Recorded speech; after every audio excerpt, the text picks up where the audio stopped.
everybody. Welcome to my talk on intermediate Git. Appreciate everybody being here. And we're going to go for about, I think, 30, 40, 45 minutes, depending on how many cool questions we get. Cool questions are awesome. And we got a lot to go through. So I would like to thank the SSE for helping promote this, and also Mackenzie for all of her work doing this. It's been really awesome. And also, this was originally created for Code RIT in the iSchool last year. So if it looks familiar, that's probably why. So what are we going to talk about? Or what am I going to talk about? So first, we're going to do a quick recap of the basics, all the kind of intro, kind of adding, pushing, pulling, but just a really quick overview. This is intermediate Git after all. Then we're going to spend a lot of time on branches and merging. It's a very important concept. I want to make sure that gets really solidified. A lot of beginner Git talks don't really go into depth about how or why it happens or works, and that's what I want to demystify. Then we're going to talk about some useful Git commands. These are ones that a lot of the pro users like to tell you about, and then you're like, what the heck is that? So we're going to demystify that. That would have been such a good title, Demystifying Git. Oh well.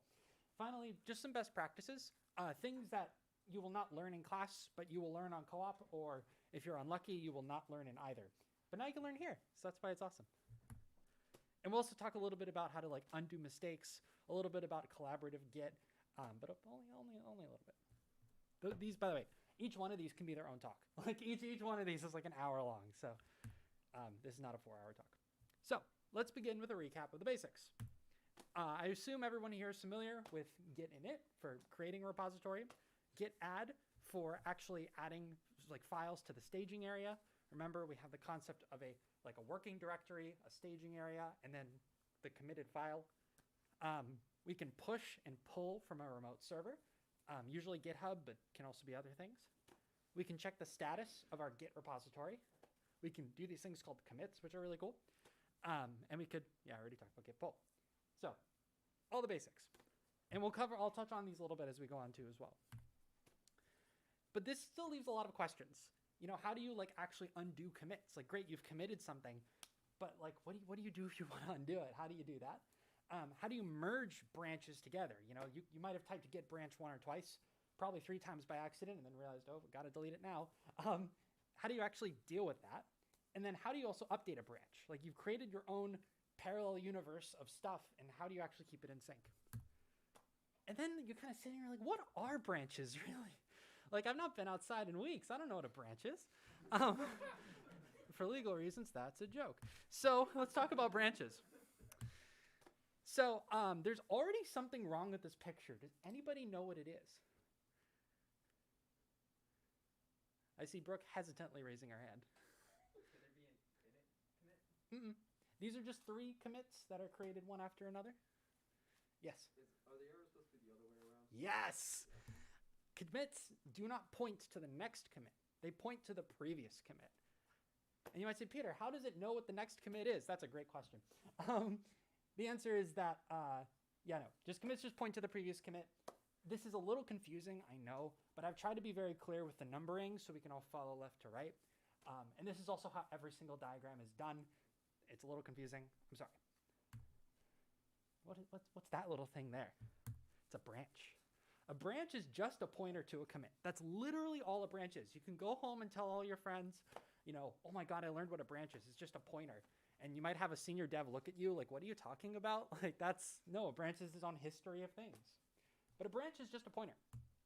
So then if you actually look in Git a little more, you'll find this thing called head, which I'm sure most of you might have at least seen. A head is really just like the pointer to the current thing that you're doing. So if you tell Git to do something, it'll do it based on head. So for example, if you were to check a Git log to figure out what a commit is, you'll see a little bit over here about the head and the master. So master is just the current branch that we're on, and head is just telling us that it's pointing to master, and we know master is the branch that points to the current commit. It's all pointers. This is why mechanics is a great class. I'm sorry, SSE. I don't know the equivalent. So, sorry, I'm a CS major. I believe the youth say I'm an imposter, something like that. There's more Among Us references later, I promise. I wrote this presentation when Among Us was popular. If you want to argue about that, we'll talk later. Head is a pointer to our current branch. Our branch is a pointer to our current commit. We'll also talk about exceptions soon. So let's create another branch. These things are free. Pointers are very easy to create. They're just another thing that points to something. So if we do it, type get branch 2, we now have 2 pointers pointing to the same thing. Does anybody think that's a problem? 2 people think it's a problem. The answer is it's actually not a problem at all. We can create 50 branches. We can create 100 branches. Don't do that, but you could. Now, much like when you're at the store and you see 15, I don't know, can anyone give me like a food item to talk about? Oranges. I like oranges. Trying to think of like a good Apple Mac pun, but oranges are fine. So you'll go to the store and you see a bunch of oranges and you want to take one. Well, you have to take one and take it to the checkout aisle and you check out the orange. Actually, library books would have been better. Scratch that. You're at the library and you want to get a library book. There's a lot of really great books and you got to check one out. So when you check out a book, you don't actually take all the books with you. I mean, you could if you're me, but like you just take one book. So when you type get checkout, you're actually moving your head pointer.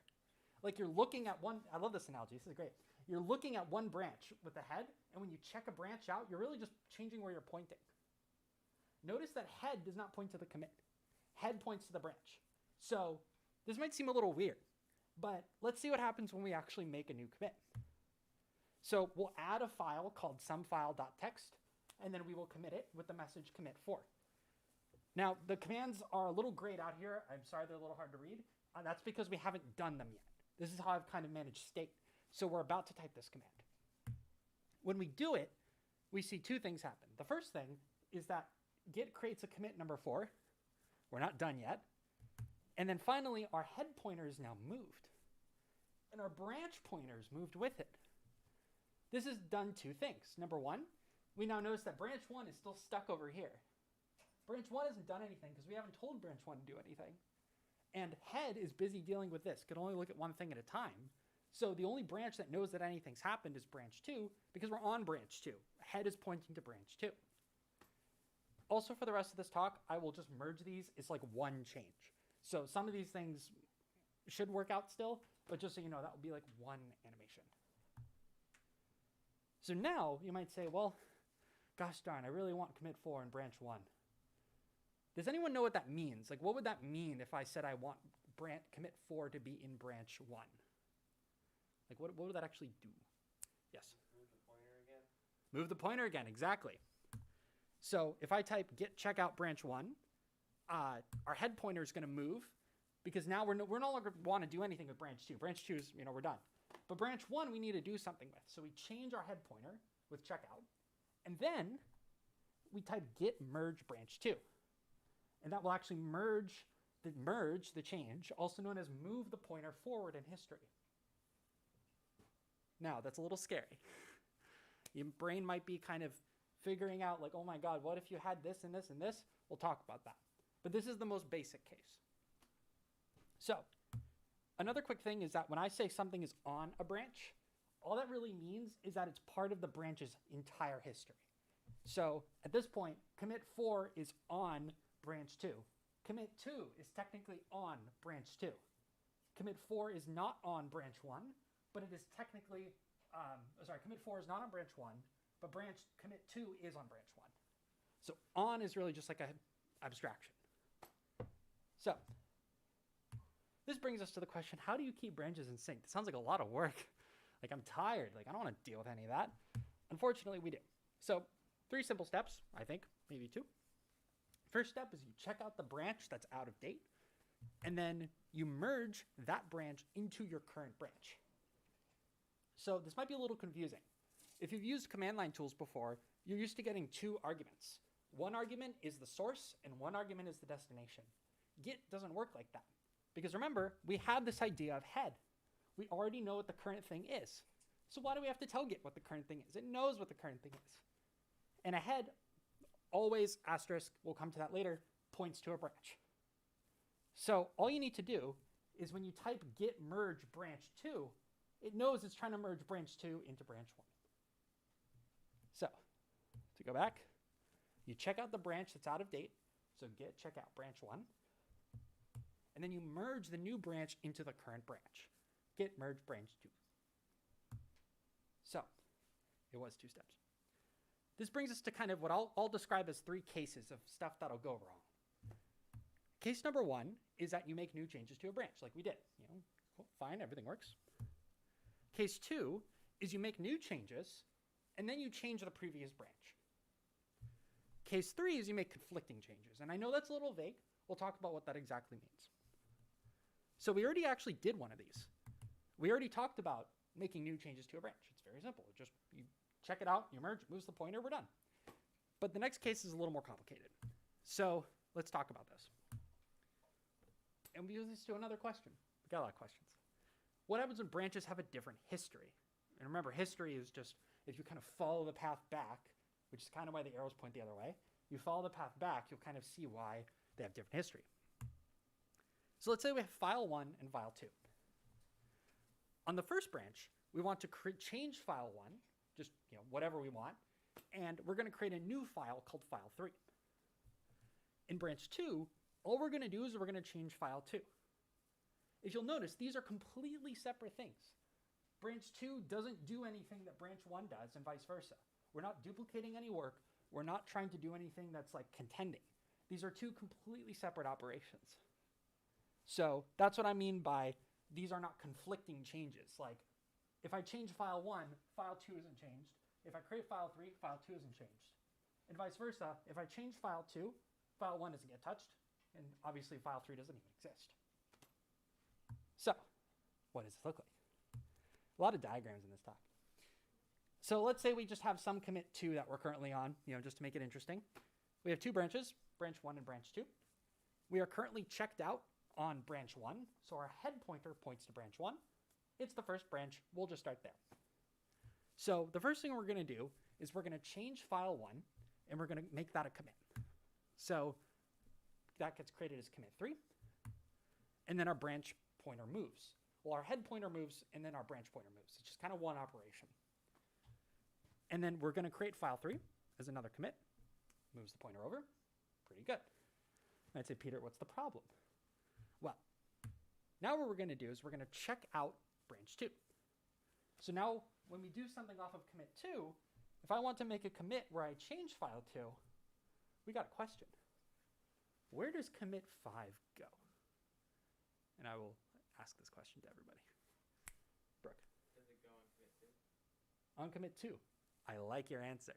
Does anyone think it should go on commit 4? Why do you think that?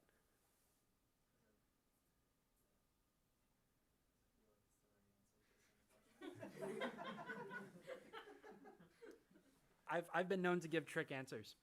You're both wrong. No, I'm kidding. Brooke, you're actually correct. It creates it down here. It would have been so funny if I didn't practice this and I said the wrong one. I do practice, believe it or not. So, but yeah, no. So we actually create that on commit 5, or off of commit 2. Because remember, all branch 2 knows. Branch 2 doesn't even think anything else exists. All branch 2 knows is I have commit 1 and 2, and that's it. So when I tell branch 2 I want to do something else, it doesn't even know commit 3 exists. It's not even there.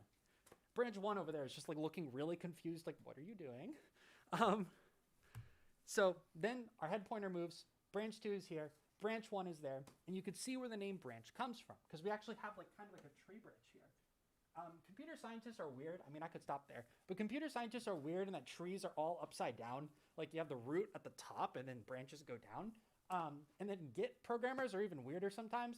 And by Git programmers, I mean the person who wrote the slide and put it sideways. So if this is upending your sense of gravity, I apologize.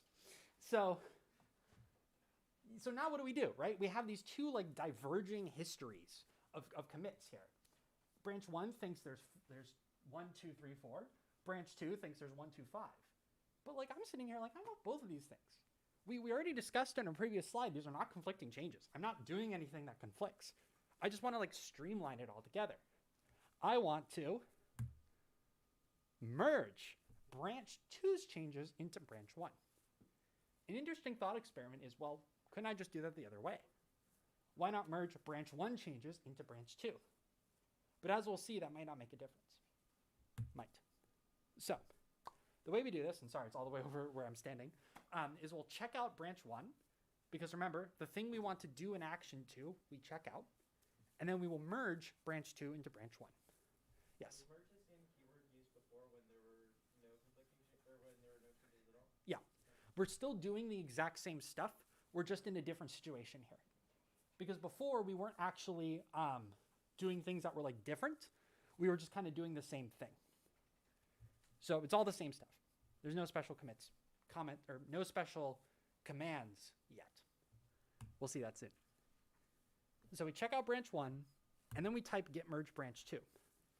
And we get something really interesting. Now, the astute among us will notice that this might not be a correct diagram. Feel free to contact me after the talk if you think this is incorrect at Shantanu. Because what git does, I think, is it creates a merge commit. What it'll do is that when you merge something, git needs a way to figure out, like, hey, okay, great. You told me that these two things are kind of connecting together, but how are they actually connecting together? And so git is just like, you know what, we'll just create a commit here. You might have noticed this if you're poking around, like if you use like Tower or Git Kraken or like whatever. What's the cool one to use these days? Gadget, Emacs. Yeah. Okay. Well, yeah. I wouldn't say Emacs is cool. Brian is no longer my friend. So I'm kidding. Love you, Brian. So if you've been poking around your Git like client, you might have seen something about like merge, like empty merge commits, or like always create a merge commit. Sometimes Git will hide this from you, but it really does exist. And our branch pointer moves. Now, you might have noticed, we don't need branch 2 anymore. Because if I'm at commits, and this is pretty important, if I'm at commit 6, I can get to every single commit that's already been made. I can always get back. And I don't need to have this extra pointer down here because I already have a pointer. I can just go back to it. There's one right here. So we can delete it. We can just delete it. So you type git branch -d branch 2. You pass the D flag. Now, if you were to ask me why a destructive action is just 2 characters and it doesn't even ask you to confirm that, like, are you sure? Well, the answer is that Git will actually keep track. Git will notice, hey, like, whoa. I actually don't have a way to get back to that. Maybe don't delete that. And then you would have to do a force delete. But so this is actually safe. It will actually check to be like, hey, you know what? If you can get back to that information, you're good. So that was the second change. Yes, Brett? Can you go back to the previous slide? Absolutely not. So does the merge commit also, like, does it order all of the pointers that it has to the earlier commits? Does it like kind of flatten them down? No, does it, like, it has a pointer to commit 4 and commit 5, and like, does it have a dependable ordering system for what order to put these commits in? I don't quite know. What I do know is that Git will order these in a DAG, a directed acyclic graph. I know you know DAG is, just to clarify. They'll all be like an acyclic graph, so you can't actually get stuck. But there should be a unique way. I think there should be just a way to get to it. I don't know how that's organized. We'll talk at the end about some resources, and I think I know a resource that goes into that. Any other questions before we move on? Cool. So that's our second case. These cases are getting bigger. This is the problem. This is the scary one. I know, I'm scared too. I have to talk about it. Fun fact is when I gave this presentation last year, there was actually an error in this. And let me tell you, it is fun to figure out there's an error when you're halfway through explaining it. Let's talk about making a conflicting change. Let's say I'm on file 1. On the main branch, this is the OG branch. It's like the fundamental truth. I create branch 2, and I'm going to change file 1. I can do that. And then I'm going to create branch 3, and I'm also going to change file 1. Now, one thing I want to point out is, yes, if you change different parts of the same file, you're fine. But we're going to talk about that in a second. So let's say that the only thing in this file is just says my favorite color is yellow. I mean, it's not. I don't know what my favorite color is. But it's all it says in here. And so what we're going to do is we're going to see what happens. So our head pointer, the way this diagram is going to work, our head pointer is always going to be right above where the branch is. So when we're checking out branches, look for where the head pointer is. And then this file is whatever this file looks like on this branch. So we create branch 2 and 3 off of main, right? We type git branch 2 and git branch 3. And there's a kind of a trick that happens here that I haven't seen anybody explain in intro tutorials, is that when you branch, Git expects it to stay the same. Like when you leave your house, you don't expect your furniture to move by like 6 inches because you're going to be confused. And so Git's the same way. Git's like, listen, last I looked, it said yellow, and if that changes, I'm going to throw a fit. Like Git fit. So when we do this, we're going to keep a little note here of what we're expecting. Let's check out branch 2, and we'll make a change. We'll change this to my favorite color is red. But notice that it still expects yellow to be in the main branch. We'll deal with that. Because when we try to merge into main, actually, wait a minute, it works fine. Wait, what? I thought it was supposed to do that. Well, because if we look in main, it says yellow. In this branch, it says red. Git's like, oh, I get it. You changed it. You want those changes to be in main. Well, what am I expecting? I'm expecting yellow. Okay, great, I'll do it. So along with merging the change and main branch being updated, we've now updated our expectation. This is really important. We've actually, branch 2 is now up to date. It's on the same page. It knows that if it wants to change it again, it needs to, tell main. So now let's deal with branch 3. Branch 3, we're going to change it to purple. I actually do like purple. Pretty great color. I'm not wearing any. Oh well. So we're going to change it to purple. Does anyone see a problem so far by changing that to purple? Or just any problem with branch 3? You've subverted its expectations because you're expecting yellow, but there's red. Exactly. I'm still expecting yellow. I have left branch 3 out of the group chat. Branch 3 has no, I'm so sorry for these. Branch 3 doesn't actually know what's going on. Branch 2 and branch in main, they're on the same page. Everything's great. They know to expect red. But branch 3 is still expecting yellow. So when we try to merge it, we're going to get an error. Branch 3 expects main to be yellow, and you will get a scary message. It says there is a merge conflict. These are merge conflicts. They suck. I have seen many, many people, when they get a merge conflict, just delete the repository and re-download it. It was funny when it was my freshman year. It wasn't funny when it was on my co-op. So this is your chance to not be that person and to fight the good fight against just deleting the repo. There are some times when you want to delete. Yeah. Peter, quick question. Absolutely. So about the merge conflict, like, why would you delete the whole repository when GitHub literally tells you, hey, these are the two conflicting parts, and then you can just resolve it from there? So here's the thing. Not everyone uses GitHub to do that. They might be doing it from the command line. And number 2, if you delete the repo, then it doesn't have any history. So it takes whatever you have in your file is correct, which, as you'll see in a moment, is incredibly ironic. So, and I mean that. Also, you're assuming people have like reading comprehension. We don't get to roast people until the advanced talk. That comes later. It's okay. It's okay. It's okay to ask questions. Cool. So now we actually need to merge. We're still stuck. We need to merge branch 3 into main.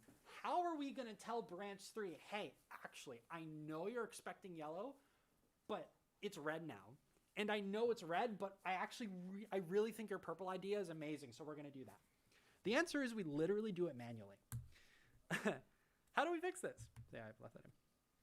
So remember, we're in the main branch because when we're trying to do something, we want to do it in the place that we are. So we're in the main branch. Our head pointer's in main. We want to merge branch 3, or I guess I could say we merge branch 3 into main. And so we're there. We're good. Everything's great. And so we're going to open this file in our text editor. And you're going to see a bunch of stuff. It was supposed to just have 1 line, and now we're up to like 6, 5. I'm a CS major. I'm off by 1. So, see, the SE people have a sense of humor. So the head, it's going to say, like, there's a bunch of, like, left carets, and it's going to say head, and then it's going to say this. There's a bunch of equals, and then it's going to be the other thing, and then it's going to say right, branch 3. So this is a standard pattern. If you're using VS Code, I think it'll like graphically draw shapes around these and like give you buttons to click on. If you use an alternative text editor, You might not do that. So, sorry, Brian. I use Sublime. It's okay. We got it. I don't need your fancy buttons. You need that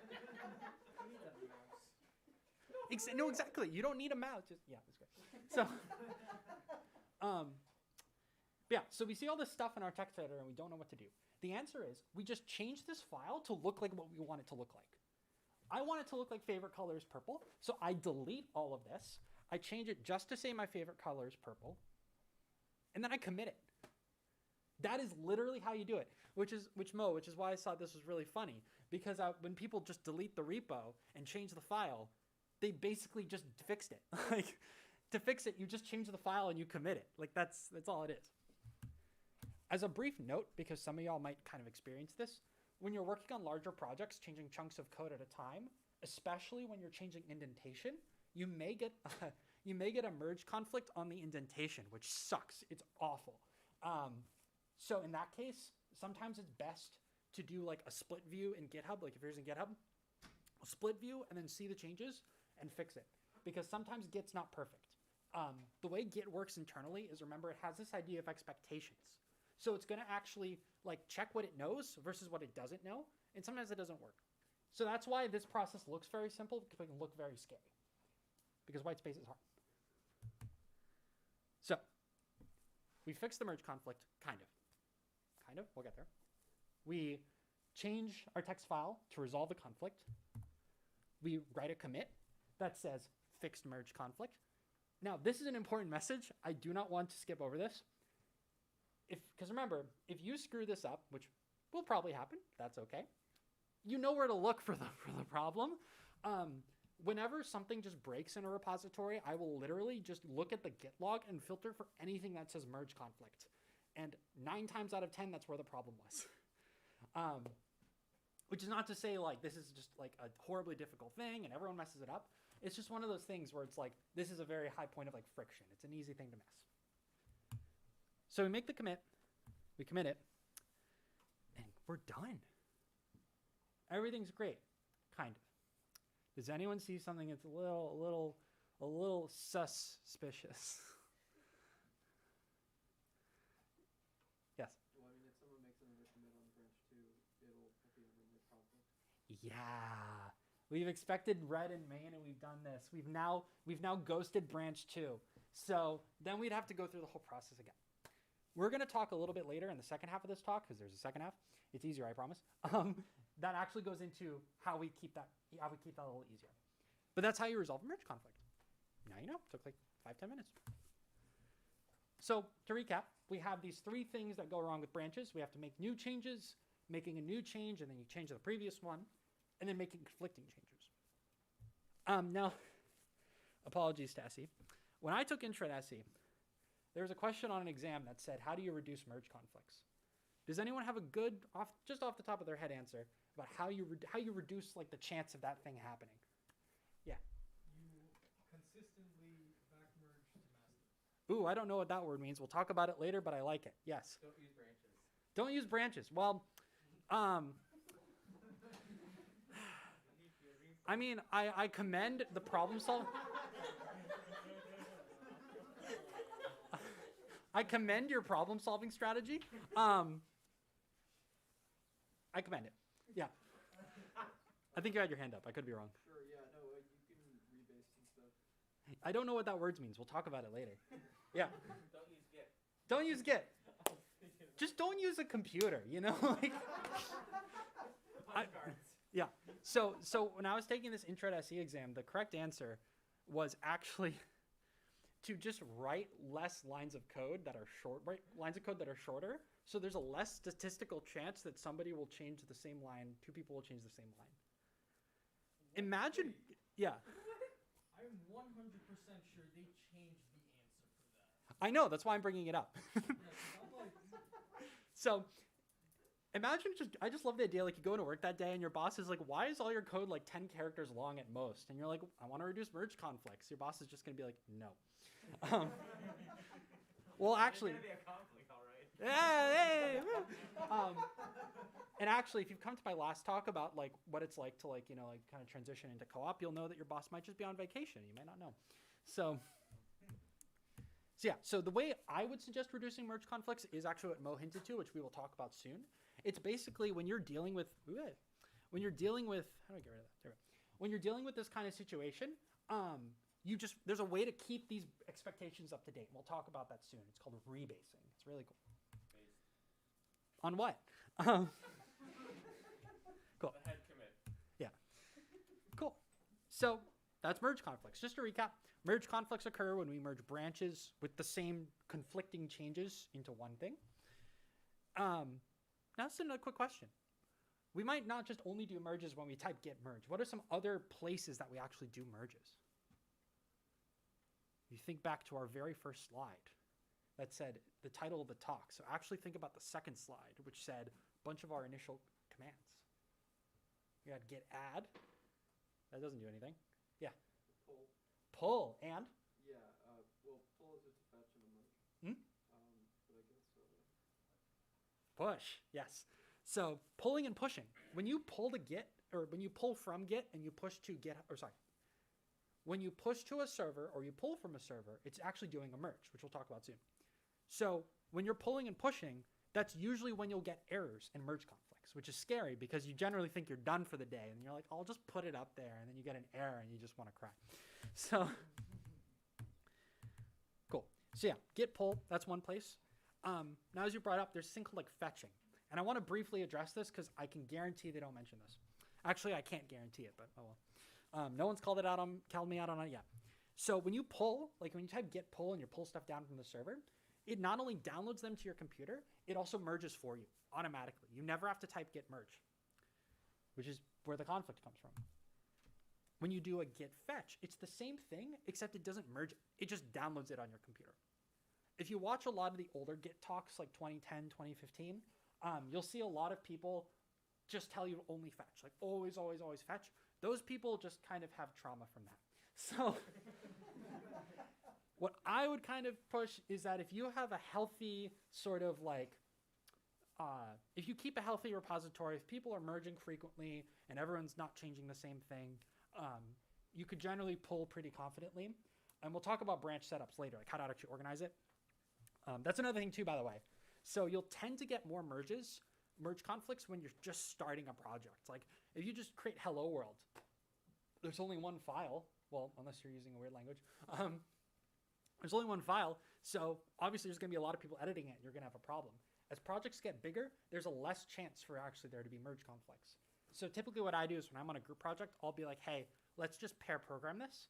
And so we can like just work on it together and not have a merge conflict. And then after a day or two, I'll be like, okay, great. We can work on it separately. So pretty cool.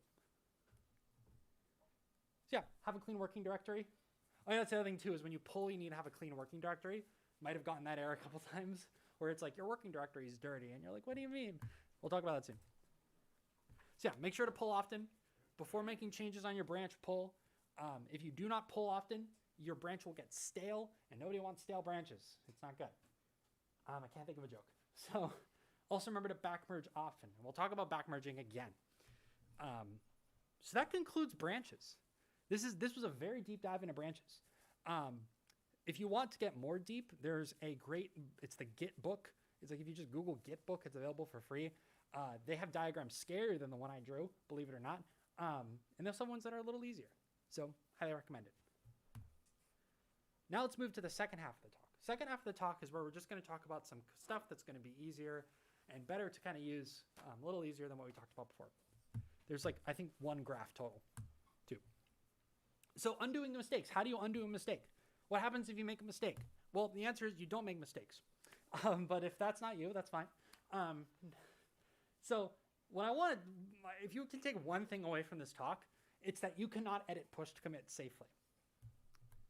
You cannot edit push to commit safely. And I know I made this big enough because I could see it not just from the reflection of the glass, but the glass behind the glass. So,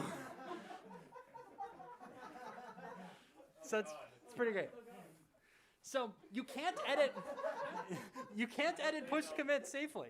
Like if you push something to GitHub, you're done. Like you're like it's like a super. Oh, we should call them super commits. It's a super commit. Like you've sent it off. It's like when you write a letter to someone if you put it in the envelope, you could like tear open the envelope and fix it and shove it back in and get a new envelope. But when you mail it, unless you're really fast and can track down the post person, that's gone. So now, some of the more advanced people in the room might know that you can actually edit push changes safely. I do it all the time. I'm so sorry. I'm my own repository. I'm the only one who does it. It's fine.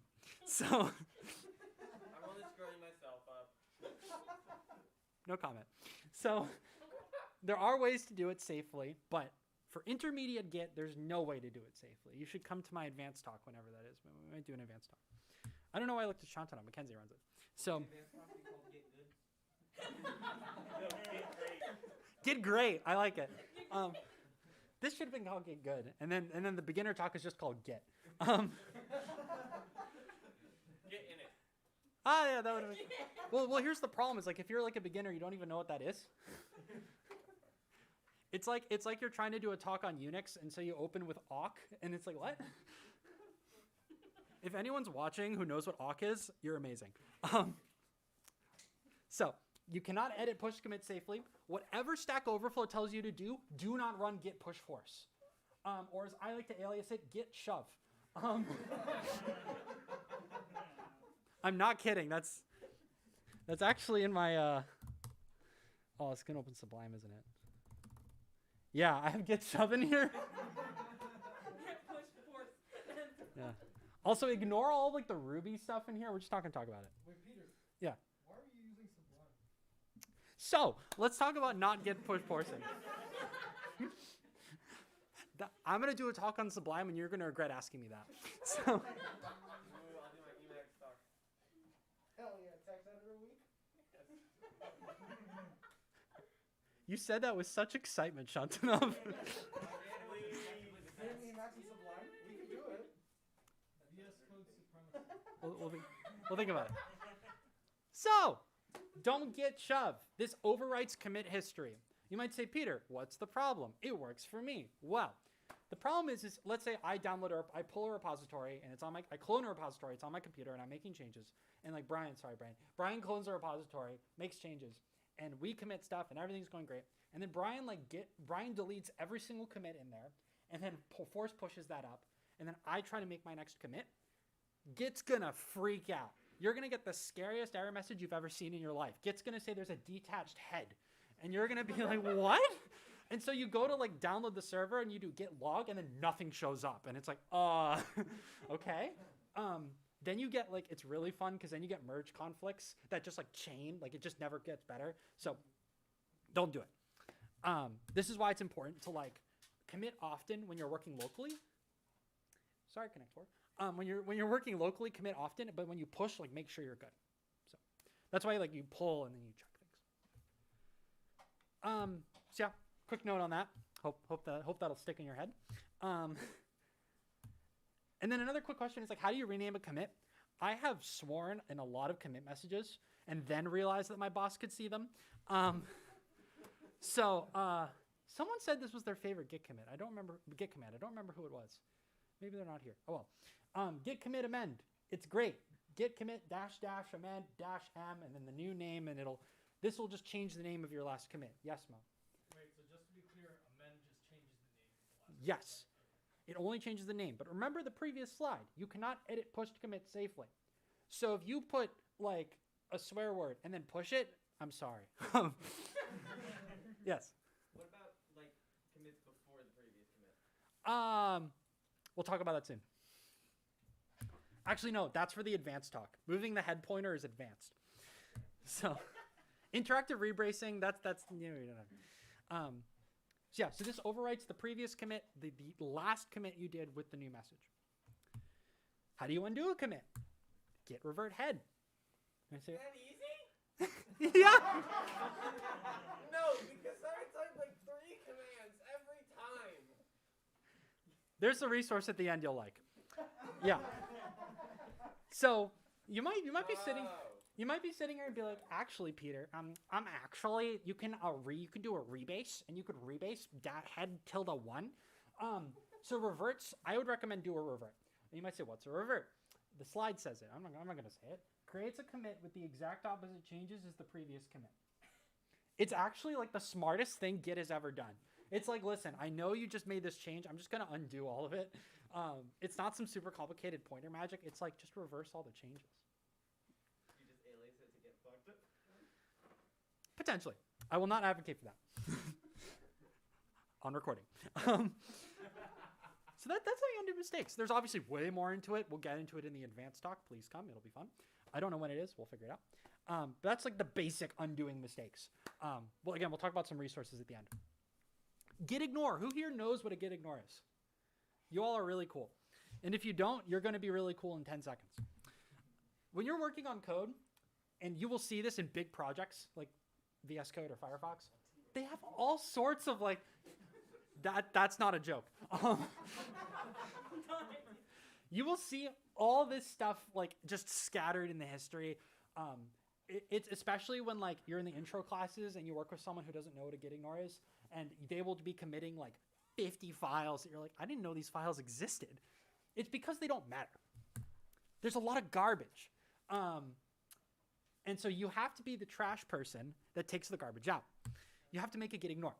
Git ignore says, listen, I wrote all this code. It's great. Code's great. The best code everyone's ever seen. But do not pay attention to any of this stuff. This is all, it doesn't matter. Don't look at it. So there's a special file. Literally, it's called .gitignore. Does anyone not know what dot means when you put it before a file? So when you put a dot in Unix and on Windows, it creates like a hidden file. So this is a little scary because when you open like File Explorer or you do ls, it won't even show up, which is a little weird. You have to do another command. You have to do ls-a, and then it'll show up. And this and VS Code should show it by default. VS Code stand, is that how that works? Cool, excellent. But git ignore is actually pretty powerful because it defines a list of patterns to ignore. It does pattern matching. So if you just do like the name of the file, it'll just ignore a file called .dsstore. Pretty great. If you do /*, it'll ignore everything in the folder, including the folder. Pretty great. If you do *. And then it's something, it'll ignore everything like that. Now, you might say, Peter, it's a lot of work. I don't know what all this stuff is supposed to be. I don't know what I should ignore. I found your new favorite website. Get off Reddit. Go to gitignore.io. It generates it for you. You type in the language like Java or a better language like Rust, and it will just... I had to put one in. Come on.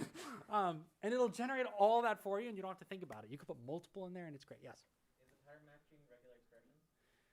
Kind of, yes, no, not really. Let's move on. I don't think it is. It's like its own like special format.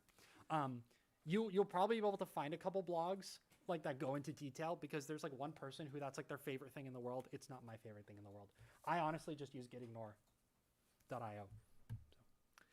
And also, don't create a file called gitignore.io, but if you want to prank your boss on your first day of co-op, that'd be really funny.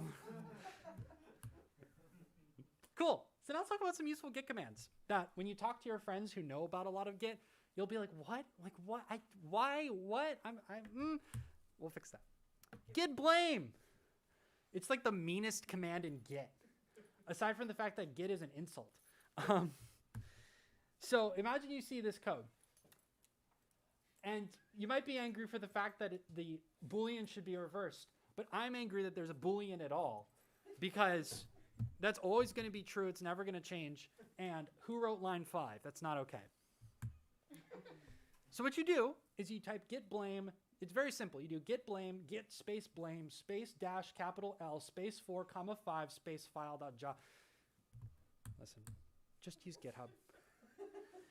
Just use GitHub, please. All you do is you go to the file, there's a blame button in the corner, and then it tells you it, and here's the best part, it tells you the picture of the person, it tells you, you could click on it and go to their GitHub account and dox them. I do not condone this. For legal reasons, that's a joke. And then it shows the commit that they changed it on. It tells you literally how many, this is from our recent project, 4 years ago, and then you click this button, and the button will say, okay, what did the code look like when that change was made? Now, people who've been coding for a while will know that requirements change over time. Like reasons for why things are done change.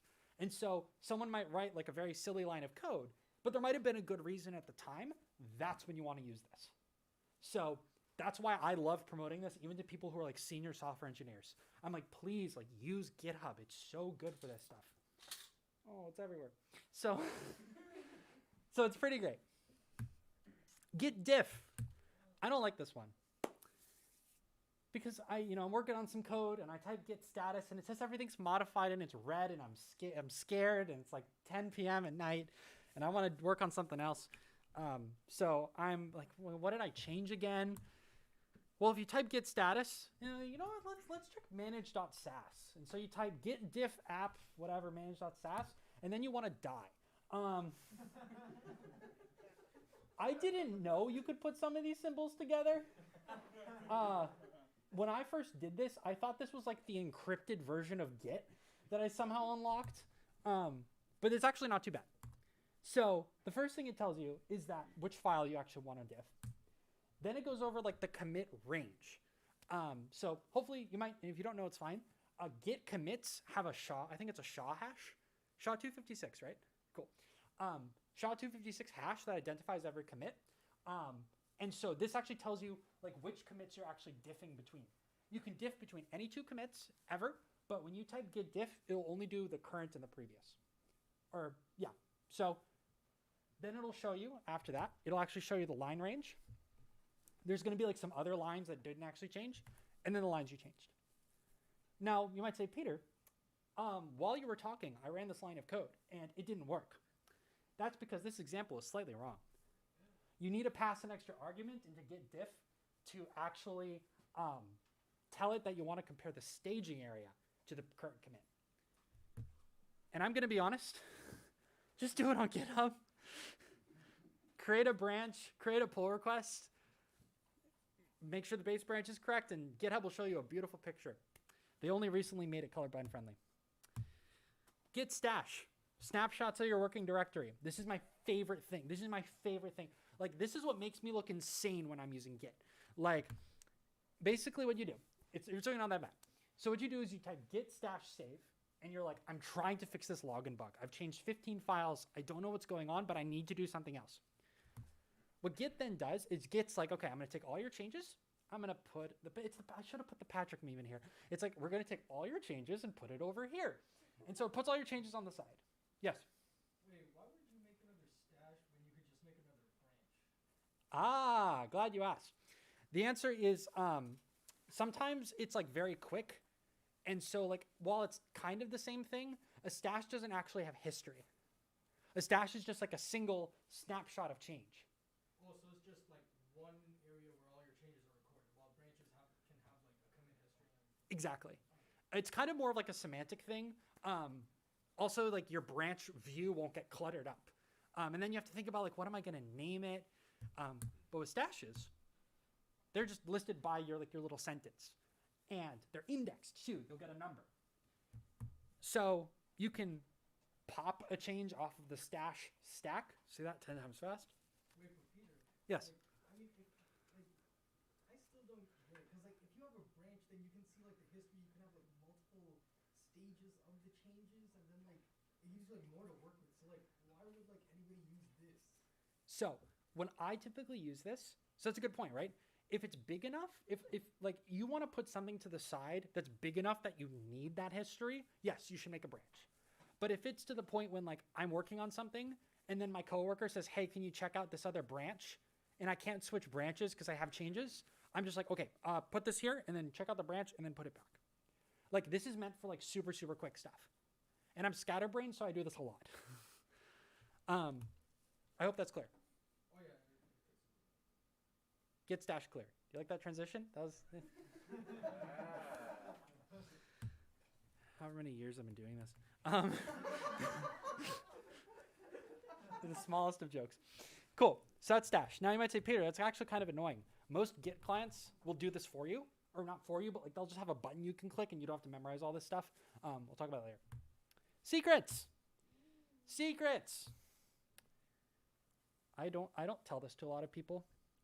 But you can, if you're using Z Shell or Bash, sorry, Brian, you can do Vim, Z Shell RC or Bash RC. Or if on the CS, Too? huh? Can you use fish too? Yes, but the advanced talk, Does anybody here use the fish shell? Case in point. Okay, well, you, Brian. Brian, I will be happy to help you at the next talk. Now, only Brian knows that I actually made an error on this slide, and this will not work if you put it in, because this is fish syntax. So what I did is I can create an alias for every command. So I don't want to type git status, I just type GS. I don't want to type git commit, I just type GC.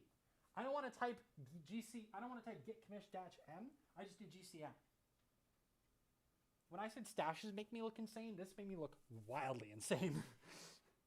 And it's kind of weird because you get the muscle memory for it, and then you go to another computer and you're like, why is nothing working? So, yeah.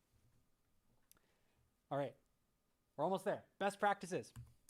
This is what I was talking about before with the branch naming. I think you asked about that. So, you might say, what's the standard? There's like a million ways I can do this. I can create stashes or branches. I can name my commits anything I want. Don't do that. Ask. If you're working for a company, you should ask them. And if they don't have an answer for you, you get to make the answer. It's pretty great, usually. So this applies to commit names, branch names, how often you commit. There's a thing called squashing, which we'll talk about in the advanced talk, just because there's no room. You'll see that pretty often in open source projects.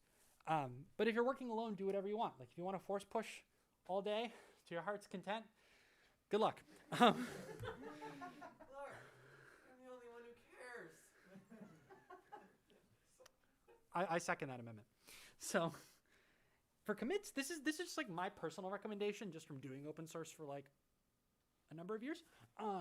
Put one discrete change per commit. So if you're like refactoring something, that's basically one commit.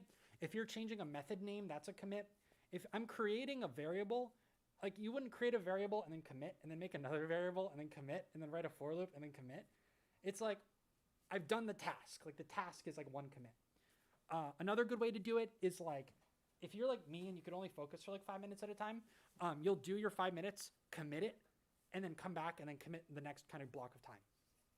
So 1 to 100 lines of code is a general rule. Commit messages will get clipped to 50 characters. This is the sign that you're a Git noob. We are not Git noobs. When you go on GitHub, it'll just cut off the text and it's really hard to read. Most Git clients will tell you when it's at 50. Git should too. So feel free to use emoji when you push to GitHub. There's a link in the presentation. If you look at the slides, you can use emoji. It's really fun. The ship it squirrel is my favorite. It's pretty good. And then like this is just like nitpicky stuff because it's me. Like try to use imperative case. Don't put a period at the end. Be like, refactor method X. Login now works database. Fix strange startup crash. Like if you're looking at the commit history, you can easily see what's going on. Yeah. You can also do with GitHub, like you can tag other people or you can tag issues. So if you're working on a specific thing that you're fixing. You're beating me by 4 slides. And count it. Let's see if it's 4. So, another thing is branch naming, right? There's a lot of ways to do it. This is the way I thought was like the coolest thing ever and that I was a god and should be given the Turing Award in freshman year. For those who don't know, that's like the hardest possible thing to get in computer science. Yeah, it's really common. So, one way is to do it with names. Like you just make your name as a branch and just kind of go from there. This actually sucks. What's on Gavin's branch?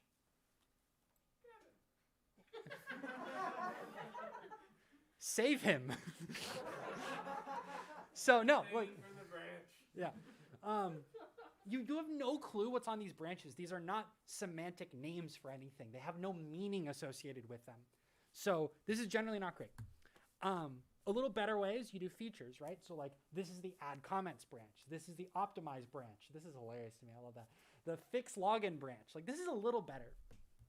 What I do for Coder IT stuff, because we work on a couple of open source projects, is every issue actually has a number associated. Was that 4 slides? I don't know. That's all right. 3? Off by 1. CS major. It happens again. I swear I didn't plan that. That would have been so good if I did. I'm not that good. So every issue on GitHub has a little number associated with it. And so if you want to be like pro gamer move about this, you can actually just do like the repo name, like FF or Firefox, and then the number. And it's a little confusing, but like now when someone says, hey, like I'm having an issue with the refactor top sites, I'm like, cool, great. It's going to be branch number FF9783, git checkout 9783, we're done. It's pretty fun. And this also ensures with this way, how are you going to know if anyone uses the same names for things? Like what if I optimize things and then I merge it and then I need to optimize stuff again? So that's why I like the issue numbering. Kind of works well. Does that answer your comment? Well, I meant a different kind of tagging that's like, it does hyperlinking, but this is so Oh, yeah. Put it in the commit message. I want to meme and say advanced talk, but that is actually really cool and that should have been in here. F in the chat. Do we have a Twitch chat? YouTube chat? Did anyone put F in the chat for that? No. That's all right. I can't do it. Thank you. Thank you. Wait, is anybody on chat? No. Disregard that comment. So, I am. Jonah is like the mom watching the Twitch stream. Like, go, son, go. All right. So, branch naming. We're almost out of time.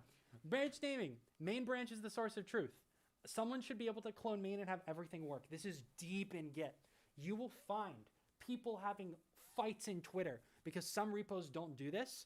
But this is like a convention. Like the main or master branch should just work always. So you always have a branch. Technically what you'll do is you'll have like a master or a main branch. Then you have like a staging branch. And then you'll have like feature branches. If you're crazy, you'll have a main branch and then a staging branch and then a dev branch and then everything. Or if you're, I can't talk about that. So yeah. Now I like to leave you with some parting resources. Dang it, Git. Yeah. This is basically for Brian, but anyone can use it. It's an amazing website. There is a URL that is not SSE appropriate. That is really funny. So when you go to this website, you'll find it. There's some incentive there, a little humor. So this basically is like full of like, hey, I accidentally reverted a commit and I wanted to re-revert it. I want to like unrevert it. This has that. This has everything you need. And it's explained a little bit so you can actually learn what you're doing. Much better than Stack Overflow. Be really careful about using Stack Overflow for Git because people post whatever they want and like, oh, it works for me. And then you like, it wipes your repo. So be careful. This is the website I mentioned, gitscm.com/docs. This is the official Git documentation, which seems a little scary, but like this is how you get really cool work. Sorry, could you say that again? No. This is how you get really cool like credit, like at your internship. When you pull this up and some engineers like, why are you looking at that? And then it's like, it's pretty good. There's a little biased, but Git Tower is the Git client I use.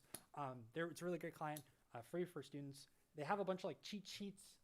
I'm not a cheat sheet person, but if you're a cheat sheet person, you could cheat on these sheets and look at all the commands. And they have some like best practices, which is like commit related changes. Vertice control is not a backup. I kind of screw that. Use branches, commit often, all that stuff. Jessica Kerr gave an amazing talk, like however many years ago that is, math. What do I look like, a CS major? Don't answer that. It's a little out of date. It kind of talks more from like a subversion perspective. Like it's for people who used a previous version and control system called subversion. But I still think it's really good. It's like very theoretical and practical. It kind of talks about like how we do stuff. It's pretty good. Also, if you'll notice, her commit arrows are not in the right direction. So,